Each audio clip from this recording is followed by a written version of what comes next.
Welcome back. All month long, we have been celebrating Black History. Today, we're focusing on the institutions of higher learning created for the betterment of Black people. Those institutions are the nation's historically Black colleges and universities. Here's more. If somebody goes to an HBCU, they're going to make sure you know, and they're going to rep it hard. There's more than 100 historically Black colleges and universities across the nation. These institutions of higher learning were created to educate Black Americans. Family, mentors, and TV influenced the decision for many in Central Illinois to enroll at an HBCU. My mom used to watch Different World all the time. I grew up in the era of School Days, A Different World. Normal Council member Kimberly Harris is a proud alumna of Central State University, located in Ohio. Central State was established in 1887, and Harris loves the family atmosphere that HBCUs provide. I think we re-engaged in some principles within Black culture, which we've gotten away from, and you learn community. Robert Peacher, a 2019 Normal Community West High School graduate, recently graduated from Philander Smith University, located in Arkansas. Philander Smith was founded in 1877. And Peacher says attending an HBCU was the right decision for him. And I would say a misconception is that HBCUs don't prepare you for the real world, because I'll say as an elementary education major, just being able to go into any school and make my mark, it's something that I learned at HBCU, just to always make my presence known. Both Harris and Peacher were on the Royal Court at their respective schools. Harris served as the 56th Miss Central State University for the 2004-2005 academic school year. And Peacher holds the title of the 10th Mr. Philander Smith College, serving during the 2022-2023 academic school year. I saw the role and I saw what it took, and I was like, I want to do that. I want to be a part of that legacy. My platform was pushing PSC.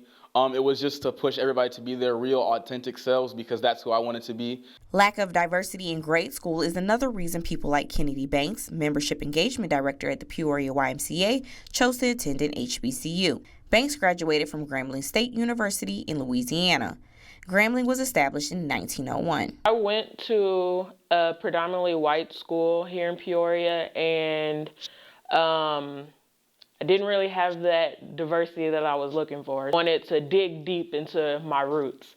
And so going to Grambling, I was able to learn a little bit about my history, where I came from. Jimmy and Lakeisha Fajette graduated from Alabama Agricultural and Mechanical University, founded in 1875, and Florida Agricultural and Mechanical University, founded in 1887, respectively. Both schools are referred to as the Hill. And both Fajettes experienced what they considered a good culture shock attending their HBCUs. The fact that it just was amazing to see all minorities, all these Black students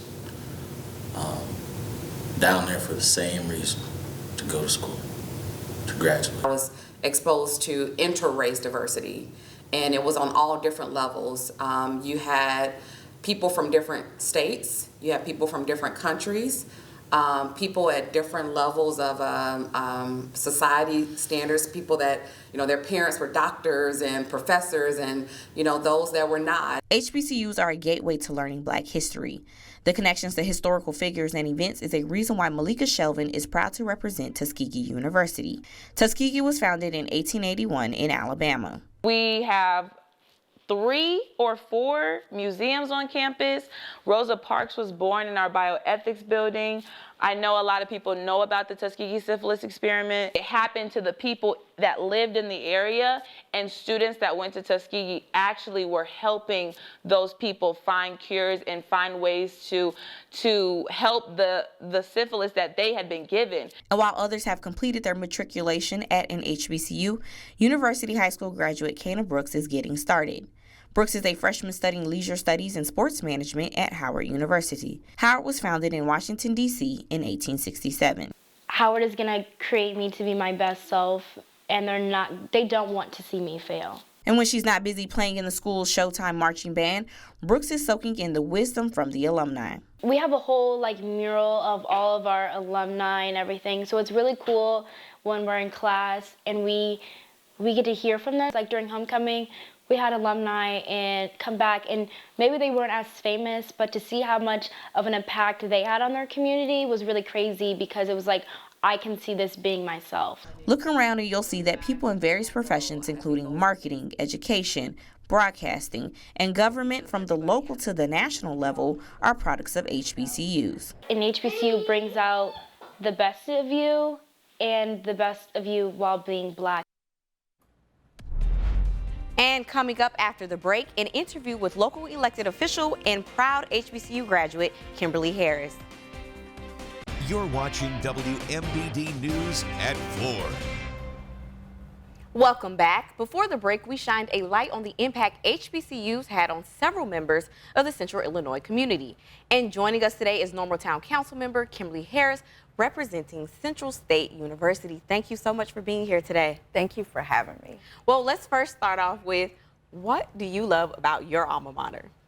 I love so much about my alma mater, but I think what stands out most to me that it was more than just a community. It's like having family. And you have people who we even refer to as mom or auntie, like Mrs. Tina, Mama Watson, you know, who just kind of definitely were there for you and supportive. We always looked at each other as somebody we were responsible for. Even as me being a RA, I knew I had little sisters that I had to look out for. And so you just come up in this culture that you had family who were there. It was beyond just getting an education. It was literally the place where you were able to be nursed and nurtured and to be able to grow and become your best self. Thank you. That's so awesome. So we see the crown. So tell us about your reign, the 56th Miss Central State University. What was that experience like? It was, you know, it's one of those things that I remember once seeing when I saw the movie School Days and I saw the coronation, and I was just like blown away by it. And, you know, as a child, you see it, it sticks with you, and, you know, you go through life, and I never thought it would actually be me. I remember looking at the Ebony magazine and always seeing the queens.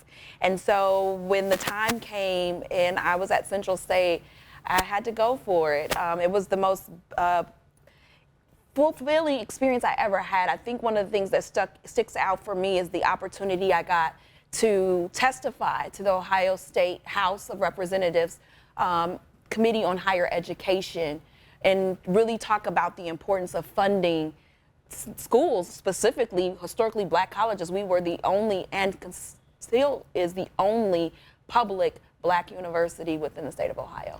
Awesome. And so how has your matriculation prepared you for your role as a council member? So it's done so much, even from what I've learned in class.